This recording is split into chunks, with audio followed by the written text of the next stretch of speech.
Hello everyone and welcome back. കഴിഞ്ഞ ദിവസം നമുക്ക് പഞ്ചായത്തിൽ നിന്ന് കുറച്ച് പച്ചക്കറിയുടെ തൈകളൊക്കെ കിട്ടിയിട്ടുണ്ടായിരുന്നു. അപ്പോൾ ഞാൻ കരുതി എന്നാൽ പിന്നെ ഒരു പച്ചക്കറി തോട്ടം അങ്ങ് ഉണ്ടാക്കിയാലോ എന്ന്.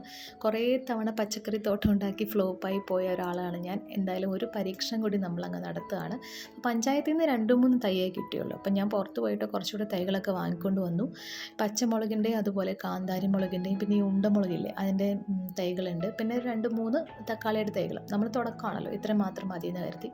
അപ്പോൾ ഇന്നത്തെ നമ്മുടെ വീഡിയോയിൽ നമ്മളൊരു പച്ചക്കറി തോട്ടം ഉണ്ടാക്കാൻ പോവുകയാണ്. നമ്മുടെ വീടിൻ്റെ ഒരു സൈഡിലായിട്ട് കുറച്ച് സ്ഥലമുണ്ട്, ഒരു പറമ്പ് എന്ന് വേണം പറയാൻ. അപ്പോൾ ഇവിടെ നമ്മൾ ഈ സെയിലിനുള്ള പ്ലാന്റ്സിൻ്റെ മണ്ണൊക്കെ കൊട്ടിയിടുന്നതും പിന്നെ ഞാൻ ഈ കുറച്ച് അതും ഇതും ചെടികളൊക്കെ കൊണ്ട് വെച്ചിട്ട് അങ്ങനെയൊക്കെയുള്ളൊരു സ്ഥലമായിരുന്നു, ഒരു പറമ്പ് പോലത്തെ സ്ഥലം. അപ്പോൾ ഇവിടെയാണ് നമ്മൾ പച്ചക്കറി തോട്ടം ഉണ്ടാക്കാൻ പോകുന്നത്. അപ്പോൾ ഇവിടെ മൊത്തം കാട് പിടിച്ച് കിടക്കുമായിരുന്നു. അപ്പോൾ നമ്മളതൊന്ന് ക്ലീൻ ചെയ്ത് കൊടുത്തു മൊത്തം.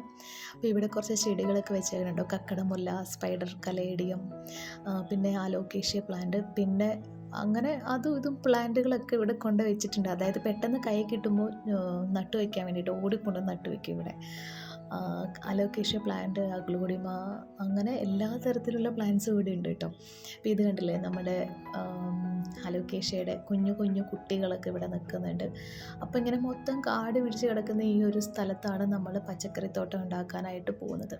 പിന്നെ ഞാനൊരു സൂത്രം കാണിച്ചു തരാം കേട്ടോ. നമ്മൾ പണ്ട് പ്ലാന്റ് ഹണ്ടിങ് നടത്തിക്കൊണ്ടിരുന്നപ്പോൾ പറിച്ചുകൊണ്ട് വന്ന അലോക്കേഷ്യയുടെ കുട്ടീൻ്റെ കുട്ടിയാണ് ഈ നിൽക്കുന്ന ഈ വലിയ അലോക്കേഷ്യ പ്ലാന്റ്. അപ്പം നമ്മൾ വൈകുന്നേരമാണ് ഇവിടെ ക്ലീൻ ചെയ്തുകൊണ്ടിരിക്കുന്നത്. അപ്പോൾ നമ്മളിവിടെ പുല്ലൊക്കെ ചെത്തി മൊത്തം ക്ലീൻ ചെയ്ത് എടുത്തിട്ടുണ്ട്.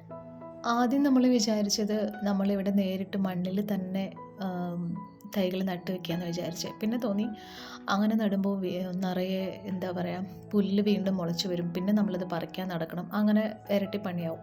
അപ്പോൾ അതുകൊണ്ട് നമ്മൾ മണ്ണിൽ നടാതെ ചട്ടിയിൽ ചെടി നടാമെന്ന് കരുതി. ഇപ്പോൾ പുല്ല് മുളയ്ക്കാണ്ടിരിക്കാൻ വേണ്ടിയിട്ട് നമ്മൾ വീഡ് മാറ്റ് ഇവിടെ നിലത്ത് വിരിച്ചിട്ടാണ് ചട്ടികൾ വെക്കുന്നത്. അപ്പോൾ വീഡ് മാറ്റ് വിരിക്കുമ്പോഴുള്ള ഗുണം എന്താണെന്ന് വെച്ചാൽ പുല്ല് മുളയ്ക്കത്തുമില്ല, വെള്ളം ഒക്കെ താഴത്തേക്ക് മണ്ണിലേക്ക് ഇറങ്ങി ചെല്ലുകയും ചെയ്യും. അപ്പോൾ അതുകൊണ്ട് നമ്മൾ വീഡ് മാറ്റ് വാങ്ങിയിട്ട് ഈ സ്ഥലം മുഴുവൻ വീഡ് മാറ്റ് വിരിച്ചു.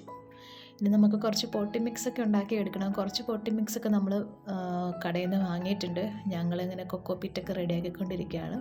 അപ്പോൾ നമ്മൾ വാങ്ങിയിരിക്കുന്നത് ഈ ഒരു പോട്ടി മിക്സാണ്, വെജിറ്റബിൾസിനൊക്കെ ഇടാവുന്നൊരു പോട്ടി മിക്സാണ്. ഇത് 2 വാങ്ങിയിരുന്നു. ഇതിൻ്റെ കൂടെ ഇരട്ടി മണ്ണും കൂടെ ചേർത്തിട്ട് വേണം നമുക്ക് പച്ചക്കറിയൊക്കെ നടാനായിട്ട്.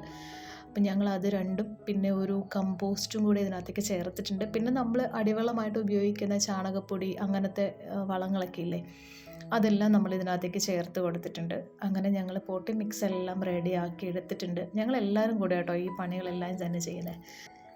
ഈ ചട്ടിയിലാണ് നമ്മൾ ചെടിയല്ല പച്ചക്കറികളൊക്കെ നടാൻ പോകുന്നത്. അപ്പോൾ രാവിലെ എല്ലാ ദിവസവും മുറ്റം അടിക്കുമ്പോൾ ആ കരിയിൽ നമ്മളിങ്ങനെ ബക്കറ്റിലൊക്കെ ശേഖരിച്ച് വെക്കാറുണ്ടായിരുന്നു. ഇങ്ങനെ ചെടിയോ പച്ചക്കറിയൊക്കെ നടുമ്പോൾ അതിൻ്റെ അടിയിൽ, ചട്ടിയുടെ അടിയിൽ ഇട്ട് കൊടുക്കാൻ വേണ്ടിയിട്ട്. അപ്പോൾ അങ്ങനെ നമ്മൾ ശേഖരിച്ച് വെച്ച കരിയിലെല്ലാം നമ്മുടെ ചട്ടിയിൽ നിറയ്ക്കാൻ കേട്ടോ. നമ്മളൊരു 10-21 തൈകളാണ് നമ്മൾ വാങ്ങിയിട്ടുണ്ടായിരുന്നത്. അപ്പോൾ 21 ചട്ടിയിൽ നമ്മൾ കരിയിലൊക്കെ നിറച്ച് അതിലേക്ക് നമ്മൾ പോട്ടി മിക്സ് നിറയ്ക്കാൻ കേട്ടോ. നല്ല ലൈറ്റ് വെയിറ്റ് ആയിട്ടുള്ളൊരു പോട്ടി മിക്സാണ് കേട്ടോ ഇത്. നമ്മൾ ചകിരിച്ചോറും അതിൻ്റെ ഒപ്പം തന്നെ മണലുണ്ടായിരുന്നില്ല, അപ്പോൾ അതുകൊണ്ട് ഞാൻ കുറച്ച് പെർലൈറ്റ് ചേർത്തിട്ടുണ്ടായിരുന്നു. അപ്പോൾ അതുകൊണ്ട് തന്നെ നല്ലൊരു ലൈറ്റ് വെയിറ്റ് ആയിട്ടുള്ള പോട്ടി മിക്സ് ആയിരുന്നു. കാരണം ഈ ചട്ടി നമുക്ക് അങ്ങോട്ടും ഇങ്ങോട്ടും എടുത്ത് മാറ്റാൻ നല്ല എളുപ്പമായിരുന്നു. അങ്ങനെ നമ്മൾ ഓരോ തൈകളായിട്ട് നമ്മുടെ ചട്ടിയിലേക്ക് നട്ടു കൊടുക്കുകയാണ്. നല്ല ഈസി ആയിരുന്നു കേട്ടോ നട്ടു കൊടുക്കാനായിട്ട്. കാരണം ലൈറ്റ് വെയിറ്റ് ആയിട്ടുള്ളൊരു പോട്ടി മിക്സ് ആയതുകൊണ്ട് ഇതിനകത്തേക്ക് ഇങ്ങനെ ഒരു ചെറിയൊരു ഹോൾ ഉണ്ടാക്കിയിട്ട് തൈകൾ ഓരോന്നായിട്ട് അതിൻ്റെ അകത്തേക്ക് ഇറക്കി വെച്ചാൽ മതിയായിരുന്നു. അപ്പോൾ അങ്ങനെ കുറച്ച് സമയം എടുത്തു നമ്മളിത് നട്ട് വെക്കാനൊക്കെ ആയിട്ട്. അത് മാത്രമല്ല നമ്മൾ 2-3 ദിവസം കൊണ്ടാണ് ആദ്യത്തെ പുല്ല് പറിക്കൽ, ക്ലീനിങ്, അങ്ങനെ എല്ലാം ഓരോ പണികൾ 2-3 ദിവസം കൊണ്ടാണ് നമ്മൾ ഈ ഒരു പച്ചക്കറി തോട്ടം ഉണ്ടാക്കിയെടുത്തത്. നമുക്ക് കിട്ടുന്ന സമയത്തൊക്കെ നമ്മളിങ്ങനെ ചെയ്തിട്ടുണ്ടായിരുന്നത്. പക്ഷേ ഇത് നമ്മൾ ചെയ്ത് കഴിഞ്ഞപ്പോൾ ഭയങ്കര സന്തോഷം തോന്നി കേട്ടോ. എങ്ങനെ ആവുമെന്നറിയില്ല, സക്സസ് ആവുമോ എന്നൊന്നും അറിയില്ല. എന്തായാലും നമ്മൾ ഇന്നത്തെ വീഡിയോയിൽ നമ്മൾ പച്ചക്കറി നട്ട് വയ്ക്കുന്നത് മാത്രമേ ഉള്ളൂ തൈകൾ. ഇനി വരുന്ന ദിവസങ്ങളിൽ നമ്മളിതിൻ്റെ ഫ്യൂച്ചറിൽ നമ്മളിതിൻ്റെ വീഡിയോസ് ഇടുന്നതായിരിക്കും, അപ്ഡേഷൻ വീഡിയോ. അപ്പോൾ തൈകളുടെ കൂടെ ഞാൻ കുറച്ച് ചീരയുടെ വിത്തുകൾ വാങ്ങിയിട്ടുണ്ടായിരുന്നു. അപ്പോൾ അതും കൂടെ ഈ ഒരു കുറച്ചുകൂടി വലിയൊരു ചട്ടിയാണ്, ഇതിലേക്ക് ഇങ്ങനെ പാകി കൊടുക്കുകയാണ്.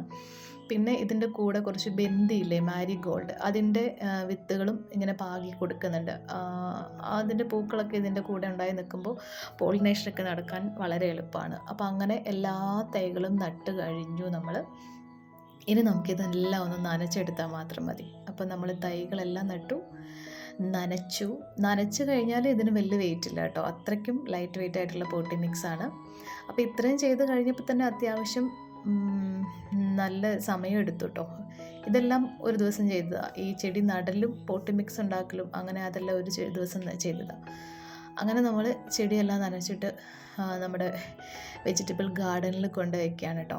ഇപ്പോൾ ഇവിടെ ഇപ്പോൾ അത്യാവശ്യം വെയിൽ കിട്ടും. പണ്ട് നമ്മൾ ഫ്ലോപ്പായി പോയെന്ന് പറഞ്ഞില്ലേ തോട്ടം ഉണ്ടാക്കിയിട്ട്, അത് നമ്മൾ ചെയ്ത സ്ഥലത്ത് വെയിലുണ്ടായിരുന്നില്ല. അപ്പോൾ പച്ചക്കറികളൊക്കെ വളരണമെങ്കിൽ വെയിൽ വേണമല്ലോ. അപ്പോൾ ഇവിടെ നേരത്തെ ഒരു തേക്കുണ്ടായിരുന്നു, തേക്കൊക്കെ വെട്ടിക്കഴിഞ്ഞപ്പോൾ ഇപ്പോൾ ഇവിടെ നല്ല വെയിലുണ്ട്. അപ്പോൾ ആ ഒരു പ്രതീക്ഷയിലാണ് നമ്മൾ ഇവിടെ കൊണ്ടുവന്ന് ചട്ടികളൊക്കെ വെച്ചിട്ടുള്ളത്. അപ്പോൾ ഇവിടെ ഇതുണ്ടാവും എന്ന് തന്നെ നമ്മൾ വിചാരിക്കുകയാണ്. എനിക്ക് പച്ചക്കറി തൈകളൊന്നും വളർത്തി അത്ര വലിയ എക്സ്പീരിയൻസ് ഒന്നുമില്ല. ചെടികളാണെങ്കിൽ ഞാൻ ഓക്കെ ആയിരുന്നു. അങ്ങനെ നമ്മുടെ തോട്ടം വെജിറ്റബിൾ ഗാർഡൻ റെഡി ആയിട്ടുണ്ട്. അപ്പോൾ നിങ്ങൾക്ക് എങ്ങനെയത് ഇഷ്ടപ്പെട്ടോ എന്നൊക്കെ പറയണം. ഞാൻ ആദ്യമായിട്ടാണ് ഇങ്ങനെയൊക്കെ ചെയ്യുന്നത്. അപ്പോൾ നിങ്ങൾക്ക് ഇഷ്ടപ്പെട്ടെങ്കിൽ നിങ്ങൾ ലൈക്ക് ചെയ്യുക. അതുപോലെ വീഡിയോയെക്കുറിച്ചുള്ള അഭിപ്രായങ്ങൾ കമൻറ്റായിട്ട് അറിയിക്കുക. നമ്മുടെ ചാനലിൽ ഇഷ്ടമായെങ്കിൽ ഒന്ന് സബ്സ്ക്രൈബ് ചെയ്തൊന്ന് സപ്പോർട്ട് ചെയ്തേക്കാം കേട്ടോ. നമ്മൾ ഗാർഡനിങ് വീഡിയോസ് ആയിരിക്കും ഉണ്ടാവുക, അതുപോലെ സെയിൽ വീഡിയോസ് ഉണ്ടായിരിക്കും. അപ്പോൾ അതൊക്കെ കാണാൻ താല്പര്യമുള്ളവർ നമ്മുടെ ചാനൽ സബ്സ്ക്രൈബ് ചെയ്യാത്തവരുണ്ടെങ്കിൽ ഒന്ന് സബ്സ്ക്രൈബ് ചെയ്ത് വെച്ചേക്കുക. ബെല്ലൈക്കണിൽ ഓളെന്ന ഓപ്ഷൻ തന്നെ ഒന്ന് ക്ലിക്ക് ചെയ്ത് വെച്ചേക്കുക. അപ്പോൾ ഇനി പറയാൻ പോയൊരു കാര്യമുണ്ട്. നമ്മളൊരു താമരയല്ല ആമ്പലിൻ്റെ ഒരു പോട്ടുണ്ടായിരുന്നു, അതും നമ്മളിവിടെ വെച്ചിട്ടുണ്ട്. അതിവിടെ തന്നെയായിരുന്നു നേരത്തെ ഉണ്ടായിരുന്നത്. അപ്പോൾ അത് നമ്മളിവിടെ വെച്ചിട്ടുണ്ട് കേട്ടോ. അപ്പോൾ നമുക്കിനി അടുത്തൊരു വീഡിയോയിൽ കാണാം. Thank you so much. Take care. By.